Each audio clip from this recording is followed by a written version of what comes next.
Myanmar এবং বাংলাদেশের ক্ষেত্রে আলোচনার ক্ষেত্রে চায়না ফ্যাসিলিটেটরের কাজ করবে এবং তাদের পক্ষে যতটুকু সম্ভব তারা মায়ানমার সাথে আলাপ আলোচনা করে যাতে রোহিঙ্গাদের প্রত্যাবাসন শুরু হয় সে ব্যাপারে তারা যতটুকু সম্ভব সর্বোচ্চ যতটুকু সম্ভব সেই সহায়তা তারা করবেন বলে জানিয়েছেন। আজকে মাননীয় প্রধানমন্ত্রী অত্যন্ত ব্যস্ত সময় কাটিয়েছেন। আজকে মাননীয় প্রধানমন্ত্রী বেইজিং নিবাস সেন্ট রেজিস হোটেলের পার্লার রুমে এশিয়ান ইনফ্রাস্ট্রাকচার ইনভেস্টমেন্ট ব্যাংকের প্রেসিডেন্ট জিন লিকুন তার সাথে সৌজন্য সাক্ষাৎ করেন এবং সাক্ষাৎকালে মাননীয় প্রধানমন্ত্রী বাংলাদেশকে ইনফ্রাস্ট্রাকচার বিল্ড আপের ক্ষেত্রে আমাদের জলবায়ু খাতে এবং বিশেষ করে আমাদের উপকূলব্যাপী যে মাননীয় প্রধানমন্ত্রীর নেতৃত্বে যে জনগণকে যে জলবায়ু সহিষ্ণু ঘর নির্মাণ করা হচ্ছে সেই ক্ষেত্রে বাংলাদেশে নদীগুলোকে ড্রেজিং করার ক্ষেত্রে অর্থায়নের জন্য তিনি আলোচনা করেন এবং তিনি বলেন যে এশিয়ান ইনফ্রাস্ট্রাকচার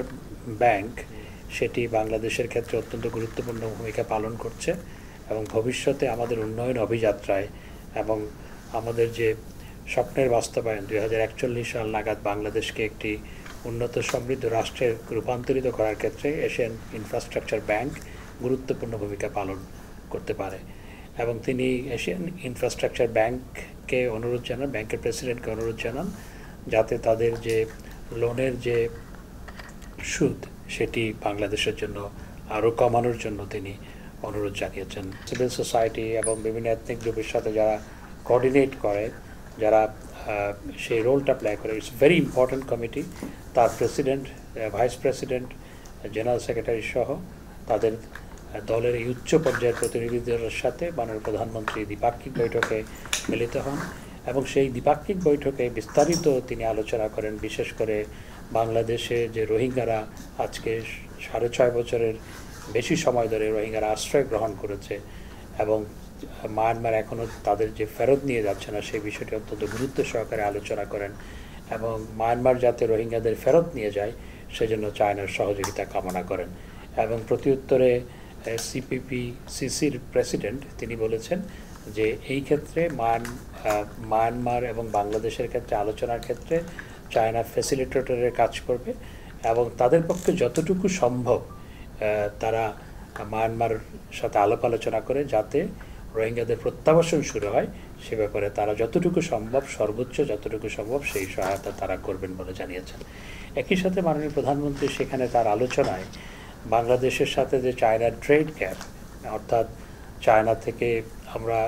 অনেক পণ্য আমদানি করি কিন্তু চায়নাতে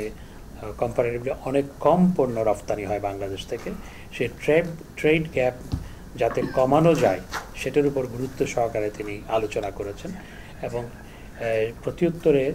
সিপিপি-সিসির প্রেসিডেন্ট এবং অন্যরা যেটি বলেছেন বাংলাদেশ থেকে কোয়ালিটি প্রোডাক্ট আমদানি করার জন্য তারা উদ্যোগ গ্রহণ করবেন। একই সাথে মাননীয় প্রধানমন্ত্রী বঙ্গবন্ধুর 1952 সালে এবং 1957 সালে চায়না সফরের কথা উল্লেখ করেন। মাননীয় প্রধানমন্ত্রী যখন বিরোধী দলীয় নেত্রী ছিলেন তখন তার চায়না সফরের কথা উল্লেখ করেন এবং তিনি বলেন এটি তার ষষ্ঠ চায়না সফর। অর্থাৎ বঙ্গবন্ধু যে দুই দেশের মধ্যে বর্তমানে যে সম্পর্ক আমাদের নতুন উচ্চতায় উন্নীত হয়েছে, গভীরে প্রথিত হয়েছে, সেটির ফাউন্ডেশন যে বঙ্গবন্ধু স্থাপন করে গেছেন সেটি আলোচনা করেন। প্রত্যুত্তরে সিপিপি-সিসির প্রেসিডেন্ট বলেছেন যে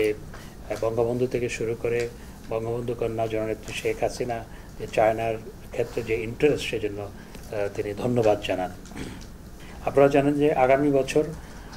চায়না বাংলাদেশ ডিপ্লোম্যাটিক রিলেশনশিপের 50 বছর পূর্তি হতে যাচ্ছে এবং সেই 50 বছর পূর্তিটা যাতে আমরা অত্যন্ত বেফিটিং ম্যানারে উদযাপন করতে পারি, শুধুমাত্র বেফিটিং ম্যানারে নয়, আমরা মিনিংফুল ওয়েতে যাতে আমরা পালন করতে পারি সেজন্য গুরুত্ব সহকারে সেটি আলোচিত হয়েছে। মাননীয় প্রধানমন্ত্রী অবশ্যই পদ্মা সেতু নির্মাণে চাইনিজ কন্ট্রাক্টর এবং চাইনিজ ইঞ্জিনিয়ারদের যে অবদান, একই সাথে বঙ্গবন্ধু টানেল নির্মাণে কর্ণফুলী নদীর তলদেশ দিয়ে, যেটি দক্ষিণ এশিয়ার প্রথম নদীর তলদেশ দিয়ে রোড টানেল, সেটি নির্মাণের ক্ষেত্রে চায়নার যে ভূমিকা এবং চায়নার যে অর্থায়ন সেজন্য চাইনিজ কমিউনিস্ট পার্টির নেতৃবৃন্দকে ধন্যবাদ জানান। এছাড়া আরও অন্যান্য বিষয় সেখানে আলোচিত হয়েছে এবং অত্যন্ত হৃদ্যতাপূর্ণ পরিবেশে আলোচনা হয়েছে। সেখানে আরেকটি বিষয় আলোচনা হয়েছে, যেহেতু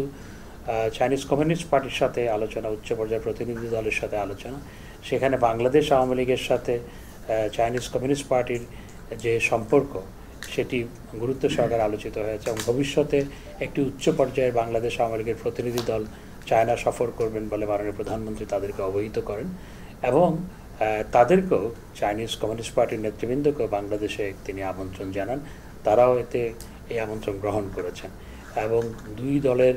ভীষণ যে একই, সেটি চাইনিজ কমিউনিস্ট পার্টির নেতৃবৃন্দ উল্লেখ করেছেন, যে জনগণের কল্যাণ এবং পিপল সেন্ট্রিক উন্নয়নে যে দুইটি দলের মূল মন্ত্র, সেটি তারা আলোচনা করেছেন এবং দুই দলের মধ্যে সম্পর্ক আরও গভীর করার ব্যাপারে চাইনিজ কমিউনিস্ট পার্টি আগ্রহ ব্যক্ত করেছে। বাংলাদেশের উন্নয়ন অভিযাত্রায় চীন একটি গুরুত্বপূর্ণ উন্নয়ন সহযোগী এবং বাংলাদেশের ইনফ্রাস্ট্রাকচার বিল্ড আপে চায়না অত্যন্ত গুরুত্বপূর্ণ ভূমিকা পালন করেছে। আমাদের অনেক আইকনিক স্থাপনা, পদ্মা সেতু, বঙ্গবন্ধু টানেল